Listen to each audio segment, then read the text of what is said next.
This channel does not promote any violent, harmful, or illegal activities. All content provided by this channel is meant for an educational purpose only. Top quality और consistent performance के लिए सिर्फ silver pump नाम याद रखना। আমরা কারা কলকাতাতে ধর্মতলায় জেলায় জেলায় আমরা কারা আরো জোরে আমাদের কলরব চলছে we demand justice, we deserve justice, we want 17 দিন হলো যোগ্য শিক্ষক শিক্ষিকা এবং যারা শিক্ষাকর্মীরা রয়েছেন তারা কিন্তু এই বিকাশ ভবনের সামনে মাটি আঁকড়ে পড়ে রয়েছেন। এদের মধ্যেই কিন্তু অনেকে যারা বলছেন, বলা চলে সবাই যেটা বলছেন, যতক্ষণ না পর্যন্ত লিখিত তারা পাবেন প্রশাসনের তরফ থেকে ততক্ষণ পর্যন্ত কিন্তু তারা এখানে থাকবেন এবং প্রয়োজনে আন্দোলনকে আরও বৃহত্তর করবেন। এরই মধ্যে আইনজীবী কল্যাণ বন্দ্যোপাধ্যায় তিনি আপনাদের গুন্ডা বলে সম্বোধন করেছেন, কখনো হুলিগান বলে সম্বোধন করছেন এবং যেটা বলছেন যে আপনারা রাস্তা আটকে রয়েছেন, বিকাশ ভবনের গুরুত্বপূর্ণ অফিসগুলোর কাজ হচ্ছে না, পুলিশ আক্রান্ত হয়েছে, সাধারণ মানুষ অসুস্থ হয়েছে, কি বলবেন? আমরা একটি বাংলা সুন্দর প্রবাদ আছে, অন্যায় যে করে আর অন্যায় যে সহে তব ঘৃণা যেন তারে তিন সমদহে। আমরা দুর্নীতিগ্রস্ত নই, দুর্নীতির বিপক্ষে আমাদের আন্দোলন। আমরা স্বচ্ছ, আমরা যোগ্য, আমরা বৈধ শিক্ষক শিক্ষিকা এবং শিক্ষাকর্মী যারা যোগ্য শিক্ষক শিক্ষিকা অধিকার মঞ্চের ব্যানারে আজ বিকাশ ভবনের সামনে আজকে আমরা প্রায় 17টা দিন ধরে বসে আছি। আমাদের নির্দিষ্টভাবেই ঘর সংসার আছে, সুখের জীবন আছে এবং সেটা ছিল, কিন্তু সেই সুখের জীবনকে ব্যতি রেখে আজকে আমরা এখানে চলে এসেছি কেন? কোনো মানুষ হঠাৎ করেই কোনোভাবেই কোনো জায়গাতে রাজপথে নামেন না, আর এই রকমভাবে হতদরিদ্রের মতো এত আবহাওয়াগত প্রতিকূলার মধ্যে হলেও তারা কিন্তু এরকম করে আন্দোলন করেন না। তাহলে নির্দিষ্টভাবেই আমাদের কিছু দাবি আছে, দাবির পরিপ্রেক্ষিতে আজকে আমরা আমরা দেখছি আপনারা দীর্ঘদিন ধরেই মাটি আঁকড়ে পড়ে রয়েছেন, কিন্তু আপনাদের গুন্ডা বলে সম্বোধন করা হচ্ছে, হুলিগান বলে সম্বোধন করা হচ্ছে, কি বলবেন? দেখুন, এর থেকে লজ্জাজনক বিষয় আর কিছু হতে পারে না। তো উনি যদি এই কথাটা, এই ভাষাটা পার্টিকুলার উল্লেখ করে থাকেন তাহলে ওনাদেরকে বলবো, দেখুন আপনারা তো সরকারের একটা উচ্চ পদস্থ আধিকারিক, আমরা আপনার অধীনে আপনাদের স্কুলগুলোকে পরিষেবা দিয়ে আসছি 7 বছর ধরে সসম্মানে, আমরা বাচ্চাদেরকে গড়ছি। তাহলে আপনি যদি আমাদের সম্পর্কে এই ধরনের নোংরা মন্তব্য করেন তাহলে আমাদের স্টুডেন্টদের কাছে কি বার্তা পৌঁছাবে? তাহলে এই যে মানে শব্দটা উনি প্রয়োগ করেছেন, এই শব্দ প্রয়োগ করার জন্য আমরা তীব্র ধিক্কার জানাচ্ছি এবং ভবিষ্যতে যেন এই ধরনের শব্দ প্রয়োগ করার আগে উনি 10 বার ভাবেন, সেই জিনিসটাও আমরা ওনাদেরকে বলছি। এটা আমরা মানছি না, এটা আমরা প্রত্যেকে যোগ্য শিক্ষক, আমাদের সিবিআই লিস্টে কোনো রকম নাম নেই, আমরা যথেষ্ট পরীক্ষা দিয়ে পড়াশুনো করে পরীক্ষা দিয়ে চাকরি পেয়েছি, তবুও আজকে আমাদের প্রথমত অযোগ্যদের সঙ্গে তুলনা করা হচ্ছে, পরবর্তীকালে গুন্ডা তকমা লাগিয়ে দেওয়া হচ্ছে। গুন্ডা তকমা কি তারা জানেন না? গুন্ডা কাদেরকে বলা হয়? গুন্ডারা কি স্কুলে পড়াতে যায় নাকি গুন্ডারা মানে ছাত্রদেরকে গঠন করে? গুন্ডারা লোকে মারপিট করে। আমরা কি কোনো মারপিট করেছি? আমরা যে বিকাশ ভবনে যে মারপিটের কথাটা আপনারা বলছেন, তাহলে বিকাশ ভবনে একটাও কোনো প্রমাণ দেখাতে পারবেন না সরকারি সম্পত্তি আমরা নষ্ট করেছি।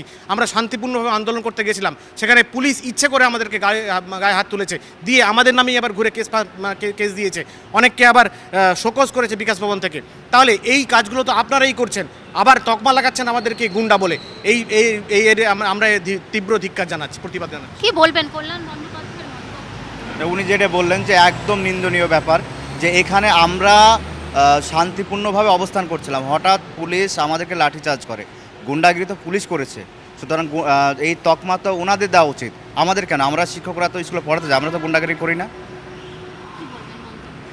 দেখুন, গুন্ডাগিরির সংজ্ঞা উনি খুব ভালো বোঝেন, ওনার বোঝা উচিত। হ্যাঁ, উনি ভালো জানেন, ভালো বোঝেন গুন্ডাগিরি কী। মানুষও দেখেছে সেদিন কারা গুন্ডাগিরি করেছে, কে কী করেছে। রাত্রিবেলা একজনের 200 জন লোক পাঠিয়ে দিচ্ছে, ক্যাডার পাঠিয়ে দিচ্ছে। কারা গুন্ডাগিরি করছে, কারা আমাদের উপরে অত্যাচার করছে সেটা সবাই দেখেছে, সবাই জানে। তো উনি আদালতে রাজনীতি করছেন না ওকালতি করছেন সেটা ওনার সম্পূর্ণ নিজস্ব বিষয়।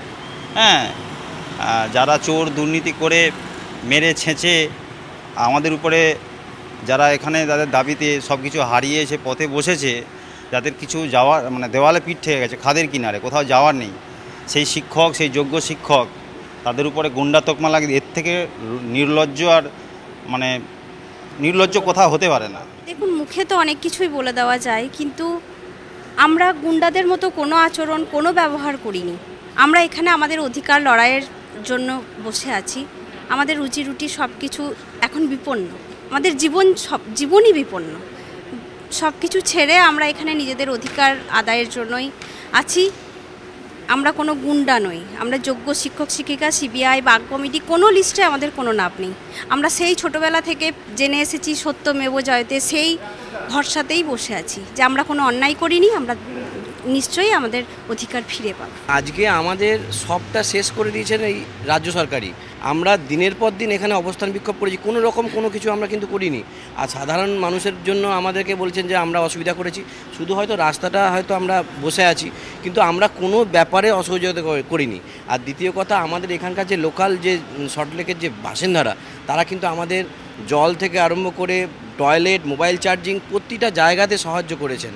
তো সেক্ষেত্রে আমাদের কোনো জায়গায় অসুবিধার জায়গাটা তৈরি আমরা করিনি। সেক্ষেত্রে উনি যেটুকু বলছেন আমার মনে হয়েছে ব্যক্তিগতভাবে যে এটা কিন্তু উনি মিথ্যাভাবে আমাদেরকে দোষী সাব্যস্ত করছেন। দেখুন, আমাদের সংস্কৃতে একটা কথা আছে, রত্নং রত্নেন সংগচ্ছতে, রতনে রতন চেনে, ঠিক আছে? তো প্রথম কথা হচ্ছে উনি রাজ্য সরকারের একজন নিযুক্ত আইনজীবী হিসেবে যে কথাটা বলেছেন, এটা হয়তো ওনার বলাটা মানায়, কারণ উনি তো স্বভাবতই রাজ্য সরকারের হয়েই সওয়াল করবেন। কিন্তু একজন জনগণের প্রতিনিধি হিসেবে আমরা যতদূর জানি তিনি একজন সাংসদ। এবার তিনি সেই সাংসদ হিসেবে তিনি আমাদেরও সাংসদ, তাহলে আমাদের যে দুঃখ, আমাদের যে দুর্দশা, উনি তার কথাটা কোথায় কোর্টে বলেছেন? এতদিন পর্যন্ত বলতে পারেনি। দীর্ঘ 16 বছর ধরে পশ্চিমবঙ্গে স্কুল সার্ভিস পরীক্ষা হয়নি, সেখানে একবার পরীক্ষা হচ্ছে, সেই পরীক্ষাটা ভুরি ভুরি দুর্নীতির অভিযোগে যারা যোগ্য শিক্ষক, যারা পরীক্ষা দিয়ে মেধার সঙ্গে দরিদ্র পরিবার থেকে উঠে এসছে, তারা আজকে রাস্তায় বসেছে। তাদের জীবিকা, তাদের যে যন্ত্রণা, সেই যন্ত্রণার কথাটা ওনার মুখ দিয়ে ফুটে উঠছে না। কেন উনি বলতে পারছেন না মাননীয় মুখ্যমন্ত্রীকে যে আপনি তাড়াতাড়ি এর প্রতিবিধান করুন? কেন ওনারা এখানে পড়ে থাকবেন? কেন ওনারা এই দাবির জন্য এখানে লড়াই করবেন? আমরা দীর্ঘদিন ধরে এই যে এখানে রাত্রি যাপন করছে, এখানেই আমাদের ঘর, এখানেই আমাদের বাড়ি, আমাদের তো পরিবারের সঙ্গে কোনো যোগাযোগ নেই, ঘরে ছোট ছোট বাচ্চা আছে, তাহলে আমরা কি করব? আমরা কোথায় যাব? আমরা কি ছেড়ে দেবো? ওনারা মাঝে মধ্যে বলছেন যে আপনারা স্কুলে ফিরে যান। আমরা স্কুলে ফিরে যাবো, আমাদের কি নিশ্চয়তা আছে যে 31শে ডিসেম্বরের পর আমাদের আর চাকরি থাকবে? আমাদের তো কোনো নিশ্চয়তা নেই। তাহলে আমাদেরকে সেই নিশ্চয়তাটা দিতে হবে তো, যেখানে আমাদের দাবি নিয়ে ওনাদের কোনো লড়াই নেই, কিন্তু যে দাবির জন্য আমরা লড়াই করছি সেটাকে প্রতিরোধ করার জন্য ওনারা উঠে পড়ে লেগেছেন। আমরা গুন্ডা? দেখুন, আমাদের কাজ হচ্ছে শিক্ষা দেওয়া। আমরা সমাজের জাতির মেরুদণ্ড, আমরা মানুষকে, আমরা ছাত্রদেরকে সুশিক্ষার মাধ্যমে তাদেরকে গড়ে তোলার শিক্ষা দিই। আমরা কোনো রাজনৈতিক এখানে কর্মী নয় যে আমরা রাজনৈতিক এজেন্ডার মতন কাজ করব। আমাদের উদ্দেশ্য আমাদের বিদ্যালয়ে ফিরে যাওয়া। আমরা চাই এই সমাজকে এই সংস্কার যুক্ত করে, এই কলুষিত মুক্ত করে আরও সুন্দর সমাজ গঠন করতে চাই। উনি যে কথাটা বলেছেন, আমি ওনার কাছে দাবি রাখবো, একজন ভারতীয় নাগরিক হিসেবে ওনার কাছে দাবি রাখবো উনি যেন সুস্পষ্ট যুক্তি দিয়ে সেই কথাটা বলেন, কারণ আমরা এখানে কোনো রকম গুন্ডামি করিনি, আমরা আমাদের দাবি দাওয়া নিয়ে গেছিলাম। আর একটা কথা, মাননীয় মুখ্যমন্ত্রী নেতাজি ইন্ডোর স্টেডিয়ামে যে প্রতিশ্রুতি দিয়েছিলেন যে কোনো কিছু হলে সরকার যা পদক্ষেপ নেবে তা আপনাদের সাথে আলোচনা সাপেক্ষই নেবে। আমরা অনেক ক্ষেত্রে দেখছি যারা অবৈধভাবে নিযুক্ত, আমরা যে খবরগুলো পাচ্ছি তাদের সাথে সমস্ত রকম আলোচনা চলছে, কিন্তু আমরা যারা যোগ্য সেখানে আমাদের সাথে তো কোনো রকম কোনো আলোচনা হচ্ছে না। তাহলে আমরা যাব কোথায়? আমরা তো এখন দিশাহারা হয়ে পড়েছি।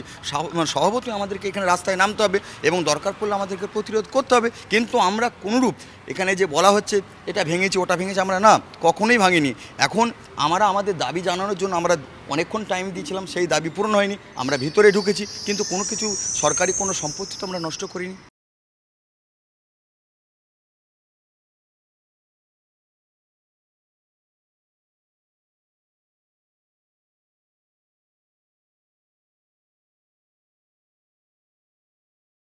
ক্লাস 10 ও ক্লাস 12 এর পরীক্ষা শেষ, রেজাল্ট আউট। এরপর কি পড়বেন, কোথায় পড়বেন? সুলুক সন্ধান এখন হাতের মুঠোয়। TV9 বাংলা এডুকেশন এক্সপো 2025, কলকাতার সবচেয়ে বড় এডুকেশন এক্সপো।